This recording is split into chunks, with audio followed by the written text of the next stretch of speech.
राधे राधे दोस्तों, मैं पुनीत कौशिक स्वागत करता हूं आपका मेरे YouTube चैनल ज्योतिष ज्ञान केंद्र में। दोस्तों, अगर आप चाहते हैं कि शिव आपसे खुश रहें और आप किसी भी हाल में उनके गुस्से का शिकार न हों, तो जाने या अनजाने में आप ये पाप कभी न करें, क्योंकि इन पापों को भगवान शिव कभी माफ़ नहीं करते। जानिए कौन से हैं वो पाप।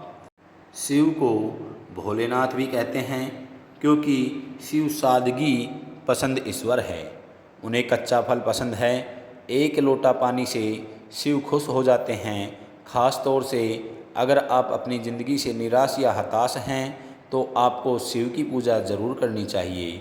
पर भोलेनाथ जितनी जल्दी खुश होते हैं उतनी ही जल्दी नाराज़ भी होते हैं, ख़ास तौर से ऐसे लोगों से जो बेईमानी और धोखेबाज होते हैं।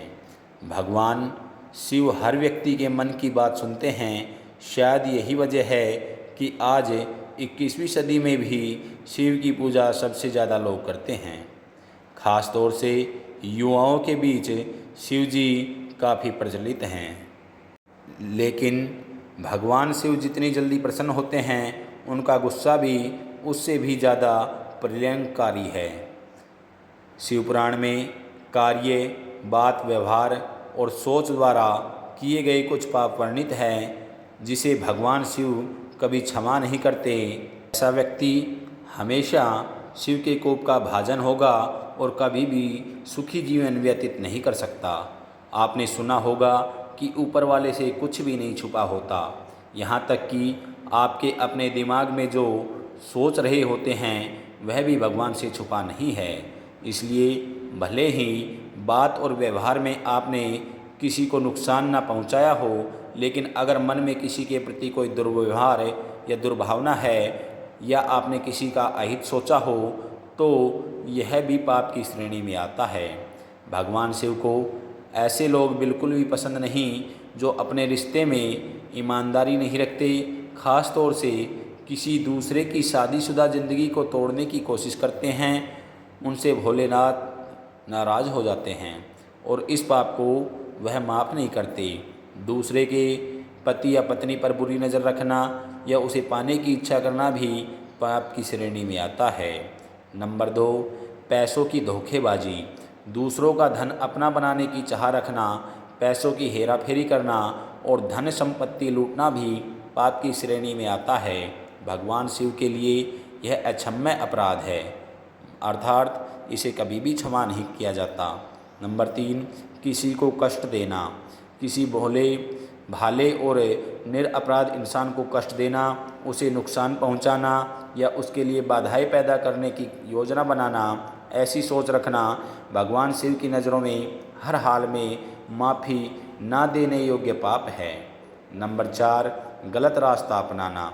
कुछ लोग रास्ता भटक जाते हैं पर सही निर्देश मिलने पर वापस सही रास्ते पर आ जाते हैं, पर कुछ लोग ऐसे भी होते हैं जो सही सुझाव मिलने के बावजूद बुराई का साथ नहीं छोड़ते और बुरी राह को खुद चुनते हैं। ऐसे लोगों के पाप अक्षम्य होते हैं। नंबर 5, बुरी सोच वाले। शिव पुराण के अनुसार जिस प्रकार आप किसी का बुरा नहीं करने के बावजूद उसके लिए बुरी सोच रखने के कारण भी पाप के हकदार और दंड की श्रेणी में आ जाते हैं, उसी प्रकार भले ही आपने अपने कार्य से किसी का बुरा ना किया हो, लेकिन अपनी बोली या अक्षम्य पापों का हकदार भी बना सकती है।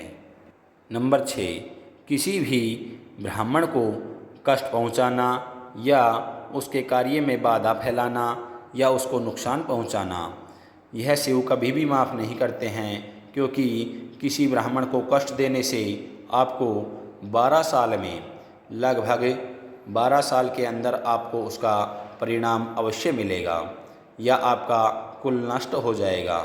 यह बात शिव पुराण में लिखी हुई है कि आपने कभी भी किसी ब्राह्मण को कष्ट पहुंचाया है तो आपका कुल नष्ट हो जाएगा। नंबर 7, गर्भवती महिलाओं को कुवचन। किसी गर्भवती महिला या मासिक के दौरान किसी महिला को कटु वचन कहना या अपनी बातों से उसका दिल दुखाना शिव की नज़रों में अक्षम्य अपराध है और यह पाप है। नंबर 8, नुकसान पहुंचाने के लिए झूठ बोलना। किसी के सम्मान को हानि पहुंचाने की नीयत से झूठ बोलना छल की श्रेणी में आता है और यह अक्षम्य अर्थात कभी भी माफ़ न करने वाले पाप का भागीदार बनाता है। नंबर 9, अफवाह फैलाना। समाज में किसी के मान सम्मान को हानि पहुंचाने की नीयत से या किसी की पीठ के पीछे बातें करना या अफवाह फैलाना भी एक ना माफ़ करने के बराबर अपराध है। दोस्तों, अगर आपने भी यह अपराध किए हैं तो अभी से उनका प्रायश्चित कर लो। अगर आपने किसी ब्राह्मण को जाने या अनजाने में कष्ट पहुंचाया है तो आपको शिव कभी माफ़ नहीं करेंगे और आपका सब कुछ नष्ट हो जाएगा।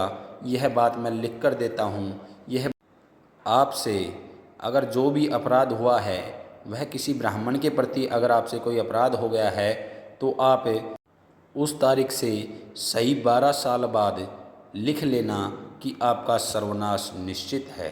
तो दोस्तों, अभी से आप इसका प्रायश्चित कर लीजिए, नहीं तो आपको बुरा परिणाम भुगतने को मिलेगा। दोस्तों, आपको हमारी जानकारी कैसी लगी? अगर आपको हमारी जानकारी अच्छी लगी हो तो कमेंट बॉक्स में राधे राधे अवश्य लिखें और चैनल को सब्सक्राइब करना ना भूलें। मिलते हैं नेक्स्ट वीडियो में, तब तक के लिए राधे राधे।